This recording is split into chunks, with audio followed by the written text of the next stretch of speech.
محترم ناظرین، قبر میں کون سے سوالات ہوں گے؟ بہت سارے لوگ پوچھ رہے تھے، ان کے بارے میں فرمائیں کہ قبر میں جو سوالات کیے جائیں گے کون کون سے ہوں گے۔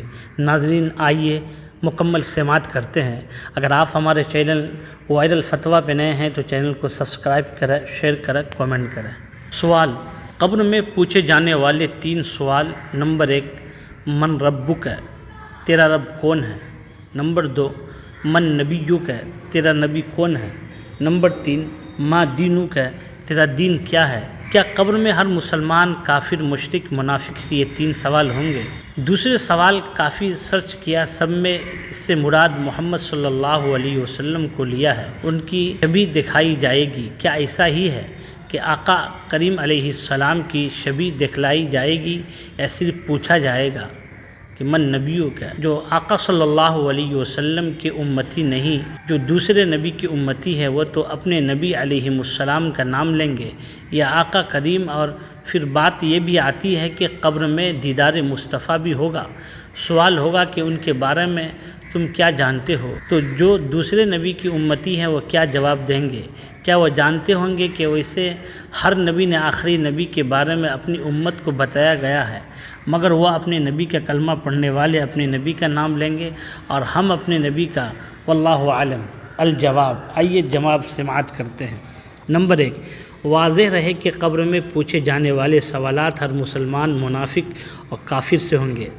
نمبر 2، کسی حدیث صریح میں قبر میں میت کو نبی اکرم صلی اللہ علیہ وسلم کی صورت دکھلانا ثابت نہیں ہے، البتہ حدیث نبوی میں ھذا سے اشارہ کے بارے میں شارحین نے مختلف اقوال ذکر کیے ہیں۔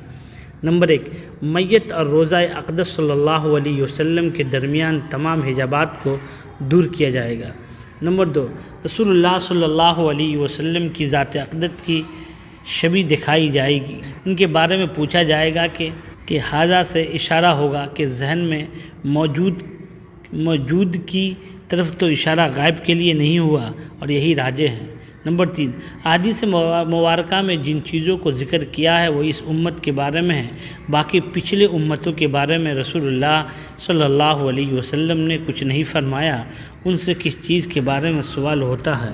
حضرت انس بن مالک رضی اللہ تعالیٰ عنہ کہتے ہیں کہ اللہ کے نبی اکرم صلی اللہ علیہ وسلم نے بنی نجار کے کھجور کے ایک باغ میں داخل ہوئے تو ایک آواز سنی۔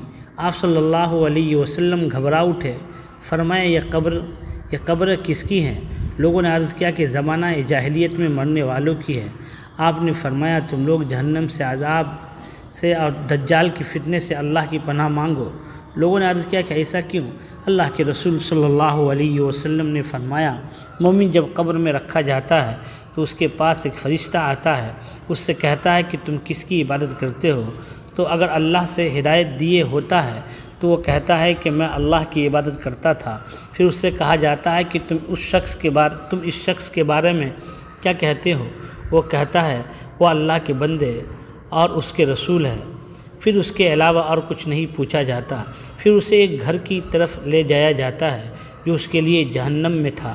اس سے کہا جاتا ہے یہ تمہارا گھر ہے جو تمہارے لیے جہنم میں تھا، لیکن اللہ نے تمہیں اس سے بچا لیا اور تم پر رحم کیا، اس کے بدلے میں تمہیں جنت میں ایک گھر دیا۔ تو وہ کہتا ہے کہ مجھے چھوڑ دو، میں جا کر اپنے گھر والوں کو بشارت دے دوں، لیکن اس سے کہا جاتا ہے ٹھہرا رہ۔ اور جب کافر قبر میں رکھا جاتا ہے تو اس کے پاس ایک فرشتہ آتا ہے اور اس سے ڈانٹ کر کہتا ہے تو کس کی عبادت کرتا تھا؟ تو وہ کہتا ہے میں نہیں جانتا۔ اس سے کہا جاتا ہے نہ تو نے جانا اور نہ کتاب پڑھی۔ پھر اس سے کہا جاتا ہے تو اس شخص کے بارے میں کیا کہتا ہے؟ وہ کہتا ہے وہی کہتا ہوں جو لوگ کہتے ہیں۔ تو اسے لوہے کے ایک گز سے اس کی دونوں کانوں کے درمیان مارتا ہے، تو اس طرح چلا جاتا ہے کہ اس کی آواز آدمی اور جن کے علاوہ ساری مخلوق سنتی ہے۔